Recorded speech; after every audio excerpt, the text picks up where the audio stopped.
Hey everyone, welcome back to Big Strong Book. I'm Reed, and today we are discussing chapter 38 of the Dragonbone Chair, Songs of the Eldest. So, this chapter opens with Daernoth being awoken and being told that Isorn and Gudrun are at the gates of Naglman. They've broken through. But that's only a brief section. Then we actually go to Baron, or not Baron Vigelis, Vigelis, Duke Leobardus, and his son Benegaris as they are sailing on the ship Emiton's Jewel. They're on their way. They're making their way to go off and help them, and I believe they're off the coast of Hernastir. Yeah. Let's see here. Yeah, Leobardus saw his youngest son, Varellin, waiting at landfall, looking too small to fit out his gleaming armor. So they have landed. Yeah, they have landed.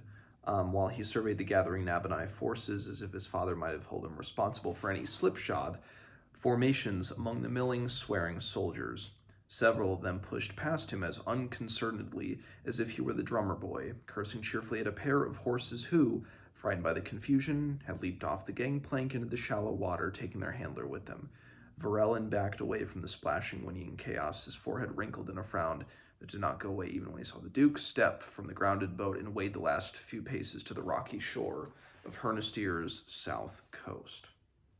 So they're here now.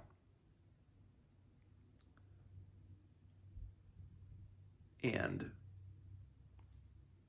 Benegaris just starts by saying, we're going to rest here. We have been here a week. It's taken a week to get here, a week by sea. And so then, by that point, I believe, yes, so Benegaris comes back, and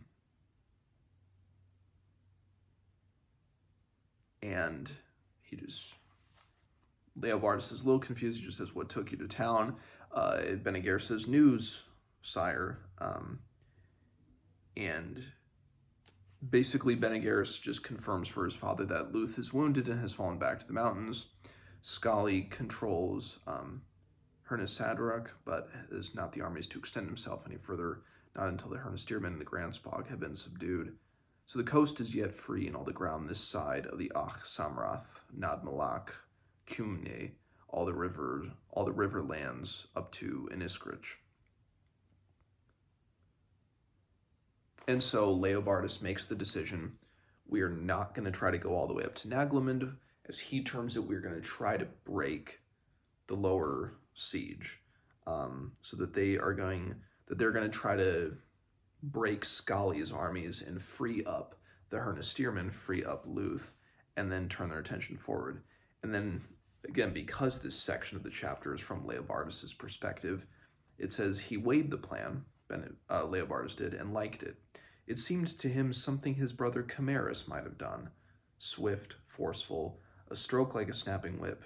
Chimerus had always approached warfare like the pure weapon he was, as straightforward and unhesitating as a shining hammer. Benegaris does not like that plan, but he says now, Benegaris admits that they are committed, and the Duke of Nabon offered a silent prayer of thanks to his confusing, but ultimately beneficent God. Then we go to his Grimner, who is reunited with his wife and son. And he says, Prince Joshua, or Isorn says this, Prince Joshua, you must believe me, Scully is not alone. The town was full of black rimmersmen out of the lands around Stormspike. It was them that Sharpnose left to guard us. It was those god-cursed monsters who tortured our men for nothing. We had nothing to hide from them. They did it for pleasure, if such a thing can be imagined. And in this moment, kind of as is Grimner's kind of getting his wind back too, but then Joshua pulls him aside and he says, okay, I need to talk to you about something pretty important. And he says to him, King Luth is wounded, maybe dying. Leobardus is the Duke of Naban, at war with Erkenland within the memory of some. The St. Kellen itself is a reminder of a time when Naban ruled all. Even you, uncle, good and much respected man as you are, could not hold the force together that would stand against Elias. He is a son of Prester John. He was raised to the Dragonbone chair by John himself. For all his wicked deeds, it will take someone from the family to unseat him, and you know it. He tells him he must go and find Miriamel. And because, rightly so, I would, or any reader, I believe, first time or rereader alike, coming to this point would agree with, they would completely agree with Joshua's reasoning in this moment. He's saying, no, Isgrimner, you have to go, and the reason is, if I go, she's not going to be as willing. If Daernoth, kind of his right-hand man, if Daernoth goes to try and get her, she's not going to come willing with him. But Duke Isgrimner is like the fun, I mean, he's literally like, even though he's not truly the uncle of Elias and Joshua, they call him uncle. You know, and you get he's almost like the stereotypical fun uncle. Like she will, if his Grimner comes after her, he's like a grandfatherly, great uncle type figure. She'll go with him. And then I love the part of how this section ends, because Joshua tells his Grimner, if you're going to go, we're going to disguise you, because people know who you are. People know what you look like. We're going to disguise you as an Adenite monk. He's like, well, there's a problem. I've got this big beard. Like, they're going to, no monk has a beard. And then Joshua says, aha, I'm a couple steps ahead of you. And then says, the prince, with a warning glance to Father Strangyard, who put the robes down on a chair and backed toward the door, walked to his table and lifted a cloth, revealing a basin of hot water and a gleaming, fresh stropped razor. Isgrimner's eruptive bellow rattled the very crockery in the castle kitchen below. And finally, for this last section of the chapter, we go back to Simon and Benedict, Sludig, Haston, Jariki, all of those guys, where Jariki's interrogating them a little bit. He says, you know, why are you here? Are you here as spies? And Benedict says, no, we are from Naglimund. We are coming at the behest of Prince Joshua to find Camarus' sword, Thorn. And then Simon just blurts out, you know, we're trying to stop the Storm King. And so, again, as they continue on,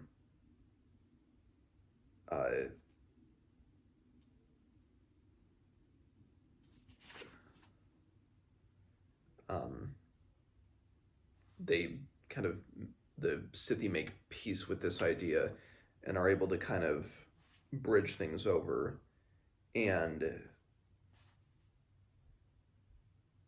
they feast, and they feast very well.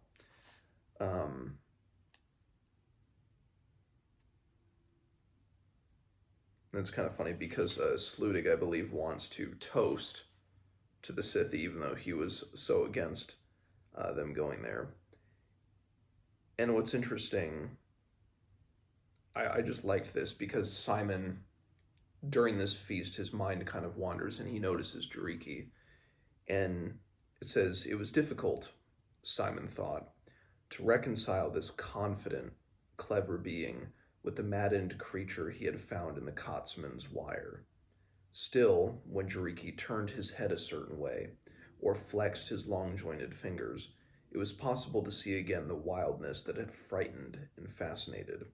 And whenever the firelight caught the prince's gold-flecked amber eyes, they shone ancient as jewels from the black soil of the forest. And Jariki notices that Simon is watching him, and he pulls him aside and says, Jariki says, I have to show you something. And Jariki tells him, I owe you a life. and he points out, and they're kind of looking at the distant horizon and the stars out there. And he points to a point, Ermsheim. He says, that is where you go. The peak men call Ermsheim is in that range, although you need a clearer night to see it well. Your friend Benedict tonight spoke of lost Tumatai. Once it could be seen from here, away there in the east from this very perch, but that was in my great-grandfather's day. Tumatai is long buried, nothing lasts, not even the Scythe, not even time itself. And Simon asks, confused, and asks him, how old are you? And he just says, older than you. And Simon is lulled to sleep. So, again, it seems like these past few chapters, once I've gotten to the end, I've kind of said the same thing, which plans in motion, things are in forward motion here. And the same could be said for this chapter. Things are in forward, things are progressing forward, things are going in absolute forward motion from this point onwards. But now, again, things are tightening a little bit. Plans are being made. Is Grimner's going out to find Miriamel? Benegaris and the Nabonai soldiers, they are on the shore. They have made landfall, and they're going to help Luth and the Hernestiri. And just with all that, and then again, Simon and Jariki, they have finally been able to really, there's a bond that is growing between them and the Scythe, which they so desperately need right now. So, chapter 38, let me know what you think of it, and I will see you guys next time.